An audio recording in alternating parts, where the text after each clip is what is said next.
સર્વે વૈષ્ણવોને જય શ્રી ગોપાલ. પુષ્ટિ સંહિતા ગ્રંથ ભાગ 1 પાના નંબર 164 પરનો પ્રસંગ છે. જનહૃદયેશમ પ્રગટ પ્રવેશમ. એની શરૂઆત કરીશું. બોલ શ્રી ગોપાલ લાલ કી જય. શ્રી ગોપેન્દ્ર પ્રભુ જ્યારે નિજધામ પધાર્યા પછી કૃષ્ણ ભટ્ટને અપાર વિરહ થયો. તે વિરહની સાખી રોજ 1-2 કરતા પછી તે રસમાં રસમગ્ન બની જતા. ત્યારે હું પાસે હતો તે મેં લખી છે.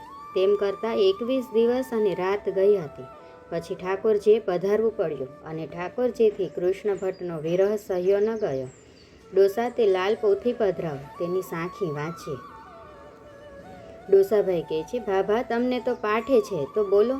પાંચાભાઈએ કહ્યું કે ડોસા પાઠે ભલે હોય તોય પોથી પાસે રાખીએ, જેથી ઓછા અદકું ન થાય. પાઠ તો પોથીજી રાખીને જ થાય, તો જ પાઠ થયો કહેવાય. ડોસાભાઈએ કહ્યું, ભલું ભલું ભાભા, લ્યો આ પોથીજીને કરાવો એનું રસપાન. આજની રજની રળિયામણી થાય તેમ કરો. પછી ભાભાએ તે સાખી પોથીજી જોઈને બોલ્યા, તે લખી છે. જેરામદાસ, આ સાખી કૃષ્ણ ભટ્ટે સિદ્ધ કરી છે. જે જીવ આ સાખીનો પાઠ વિરોભાવ રાખીને કરે તો શ્રી ગોપેન્દ્રજીને સત્વર દર્શન દેવા પધારવું પડે, તેવો ભાવ તેમાં મૂક્યો છે. વિરોભાવનો આ માર્ગ મુખ્ય છે. ગોપીજનો વિરહ ભાવથી નિત્ય પ્રભુની લીલાનું ધ્યાન કરતા તો પ્રભુ તેના હરદા કમલમાંથી પ્રગટ થઈને દર્શન દાન કરતા. તેવો વિરહ ભાવનો પ્રકાર છે તે જેને જાણ્યામાં આવે તે નિહાલ જરૂર થાય. તે પાઠ હું નિત્ય કરું છું. લે વશરામભાઈ સાંભળ, તેનો ભાવ ઘણો વિરહનો ઊંચો છે. સાવધાન થઈને સાંભળજો અને હરદા થોડા હાથ રાખજો. સાંભળતા કંઈક રસ બહાર પ્રગટ ન થઈ જાય. વશરામદાસે ભાભાના ચરણ પકડીને કીધું કે ભાભા, રસ બહાર પ્રગટ થઈ જાય તો તમારી કૃપા જાણશું. લ્યો સંભળાવો, જેથી કૃતાર્થ થઈએ. સાખી વિરહની લખી છે કૃષ્ણ ભટ્ટ કૃત. સાખી છે. આઠો પહોર 64 ઘડી જો સોવે સો ઓર, એહી નૈનની મેં પ્રીતમ બસે કહા નીંદ કો ઠોર. કાજર કરું તો કર કરે સુરમો સહ્યો ન જાય, એક પિયા નૈન મેં તહા દૂજો કહા સમાય. તનક જીયા ક્ષણમાં પરે કર મેંડ જીયા જાય, દેખો પ્રેમ પ્રતાપ બલ મૂરત નૈન સમાય. પ્રાણ પ્રીત સબકે કઠન સમજ દેખ જીવ માહે, बिछुरन ते मरवो भलो सो बीती हम माहे. मानु कानी प्रेम की कहीं कोने पे जाए, मूंगे को स्वप्नो भयो समझ समझ पछताए. प्रीत भोयंग मुँह डसी लहरी लहरी परी लेत, पिया ध्यान अंतर होय के कु नहीं दर्शन देत. आली प्रीतम बिछुओ है को शब्द परे जब कान, लोभ न कीजे जीव को दीजे ता संग प्राण. जो हूँ ऐसो जानती प्रीत किए दुख होए, शहर ढंढेरो फेरती प्रीत करो मत कोय. भाव ताको बिछुरे सुक्यो सकल शरीर, पापी नैन सुके नहीं सो भर भर आवे नीर. प्रेम पियासी अग्नि जब जल में पेठी धाये, डूबी नख शिख शिख लो पे पिया बिनु प्यास न जाए. प्रेम प्याला जिने पिया सो शिष दक्षिणा देये, लोभी शीश न दे सके नाम प्रेम बिलोये. फाट हया निर्लज भयो नेक लाज नहीं तोये, पियु बिछुरे फूट्यो नहीं रह्यो लजावन मोहे. विरह जारी हूँ जरी जरती जर जर जाऊँ, मुँह दिठे जर हर जरे जरती कहाँ न समाऊँ. विरहा अपनो पकड़ी के नागनी दे दंसाए, नागनी तो उल्टी डखे मत विरहा मोए खाए. दादा दारू तो करूँ जो एक ठोर पीर, रोम रोम रहे संचरो वाप्यो सकल शरीर. धुआं निकसत मधी जल एक अचंबो आहे, कोक विरह वियोगनी मंजन करी मुई माहे. सज्जन गुण ताहेरा संभारू जेणी वार, मन मुंझे तन टळवळे नयन न खंचे धार. उपरी आंबो मोहरियो तले निझरनी वहंत, सज्जन पाए डाडला टाढ़ी तोए तपत. जिया ते मारी वो भलो एकारी को काम, नत उठी मन में झरे बन खंडे सगराम. जुग फूटे सारी मरे देखो काठ की प्रीत, सज्जन बिछुरे ना मरे सो मन ए विपरीत. तुम बिछुरन छनु में मरु को जीव बिनु तोहे, तो संभारती मन मो बसी सो जीवावत मोए. ધરની બરનસી હોય રહી ઈ મંગલ બરનું કહા કીન, મંગલ બરન પિયું મિલન ધરની બરન હમ બિન. તે વાલો કેમ વિસારીએ જેસુ અધિક સ્નેહ, રાત દિવસ તે સાંભળે જેમ બાપૈયા મેં. સજ્જન થોડા હંસજી કો વિરલા દિસંત, દુર્જન કાળા કાગજી ઠોર ઠોર ઘણા ભમંત. ચાતુક ચાહે મેઘ કુ ચકવા ચાહત ભોર, હમ ચાહત તુમ દરસ કો જૈસે ચંદ ચકોર. ખૂબ સુંદર મજાની સાખી લખી છે. પાંચા ભાભા સાખી વાંચતા ક્યારેક સાખીનો મર્મ સમજાવતા જાય અને પાંચા ભાભાના નેત્રમાંથી જલની ધારા વહે. હરદો ઘણો ભરાઈ આવે, કંઠ રૂંધાઈ જાય. જેમ જેમ સાખી વાંચતા જાય તેમ તેમ પાંચાભાઈની દેહ દશા બદલાતી જાય. વિરહ વેદના વધતી જતી હતી. હું ને ધનબાઈ આ બધું એકી ટસે જોઈ રહ્યા હતા. અમને મનમાં ઘણું થાતું કે આજે ભાભાનું દેહાનું સંધાન રહે તેમ નથી. આ વાતનો અમને ઘણી વાર અનુભવ થયો હતો. અમો ઘણું સાવધાન હતા, પણ ભાભાની આમન્યા અમારાથી તોડી જાય નહીં. વળી તેમાંથી કાંઈ જુદું જ થઈ જાય ને અપરાધ પડે તો, જેથી વારંવાર મન થતું ન હતું. ભાભા સાખી વાંચીને તેનો મર્મ કહેતા, પછી આગળ વાંચતા. મને કાંઈ લખવાની પણ ના પાડી, છતાં તે મરમ જે કીધા તે મેં ન લખ્યા.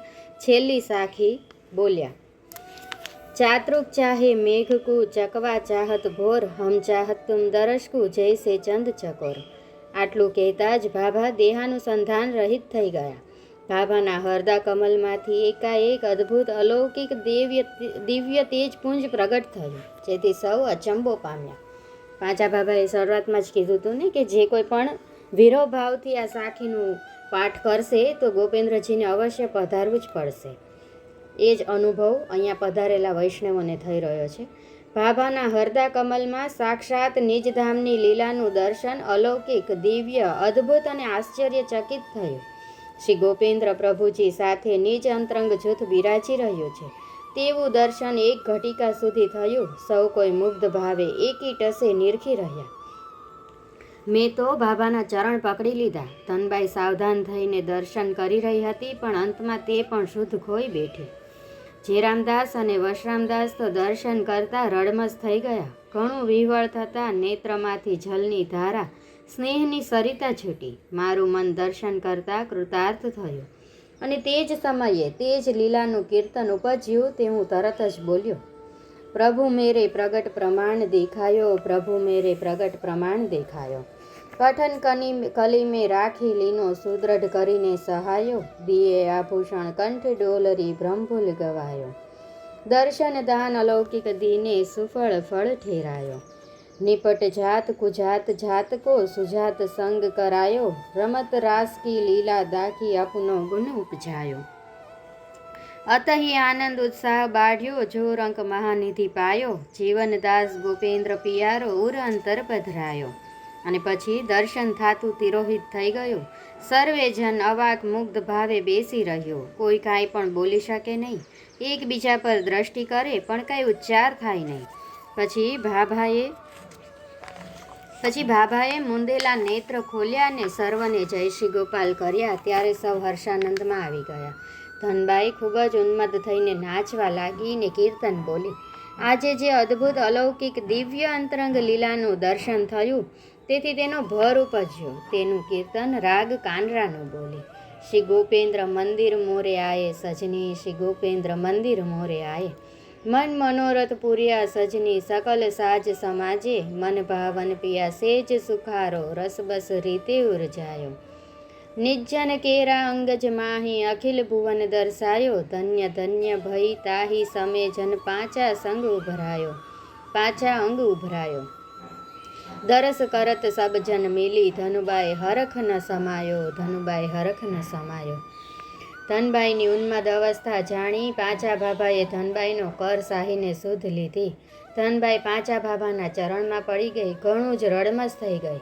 પછી પાંચા ભાભાએ તેને ઘણું ઢાઢસ દીધી અને કહ્યું કે ધનબાઈ, ઠાકોરજીની લીલાનો કોણ પાર પામી શકે? હું તો કાંઈ બોલી શક્યો નહીં. ભાભા મારી પાસે ભગવદ્ વાર્તામાં વૈષ્ણવના પ્રસંગ વંચાવતા તેમાં નગરના જશોદાબાઈ અને મરકન ખત્રીનો પ્રસંગ વાંચતો ત્યારે મારા મનમાં એમ થાતું કે ભગવતીના હરદામાંથી ઠાકોરજીનું દર્શન થાતું હશે. એવો પ્રશ્ન થતો એમને કે ખરેખર આવું થતું હશે. જશોદાબાઈના હરદામાંથી મરકનને શ્રીજીનું દર્શન થયું તે વાત પ્રસંગ આજે મને ખૂબ હૈયે બેઠો. મેં પણ તે દર્શન નજરો નજર કીધું, જેથી મને નિશ્ચય થયો કે શ્રીજી ભગવતીના હરદામાં બિરાજીને દર્શન આપે છે. પણ તે તો અલૌકિક વાતે જે રહે તેને થાય તેમ સમજ્યો. પછી વશરામને ભર ઉપજ્યો અને તે પણ રાગ કેદારાનું કીર્તન બોલ્યો. જો જન પુષ્ટિ જન કો સંગ પાવે, પ્રીત ભરી રસિકન કી બાની, અંગો અંગ આનંદ ઉપજાવે. જहाँ जहाँ रसिक गुष्ट करत है, तहाँ तहाँ प्रभु चल आवे. નિજ્જન કેરી મંડલી મધ્ય, અપુનો રૂપ પ્રગટ દર્શાવે. અખિલ અનુપમ ધામ કી લીલા, નિજ નમો રસરૂપ પર ખાવે. સોહી દરસ હમ પાયો અબહી, દાસી વશરામ કહા કહાવે. વશરામદાસનું કીર્તન સાંભળી પાંચા બાબા ખૂબ જ પ્રફુલ્લિત થઈ રહ્યા, મનમાં ઘણું જ મોદ પામ્યા અને કહ્યું કે વશરામ રસિકજનની વાણી તો અલૌકિક છે. તે સાંભળતા અંગો અંગ રોમાંચ થઈ જાય, પુલકિત થઈ જાય, તેમાં શું કહેવાનું હોય. પણ શ્રીજી પોતે તે રસિક વાણી સાંભળવા ભગવતીની મંડલીમાં બિરાજી જાય છે. તેવી આ શક્તિ ઠાકોરજીને રસિકજનની વાણી સાંભળવાની રહે છે. જો ભીમદાસ બોલ્યો છે પુષ્ટિનો પ્રકાશ કરીને, રૂડી ગોષ્ઠી શ્રી ગોપેન્દ્રની સુખ સજ્જાએ ગોપેન્દ્ર, એવી સ્નેહ મંડલી મધ્ય નાયક રહે સદા સંગો સંગ. રૂડું રૂડું કીધું ને આ ભાવનું કીર્તન તને ઉપજ્યું, તારા ભરનો ભાવ જણાઈ આવ્યો. આ વાર્તા પ્રસંગ અહીંયા પૂર્ણ થાય છે. મારી કંઈ ભૂલચૂક થતી હોય તો દાસના દાસ જાણીને ક્ષમા કરશો. સર્વે વૈષ્ણવને જય શ્રી ગોપાલ.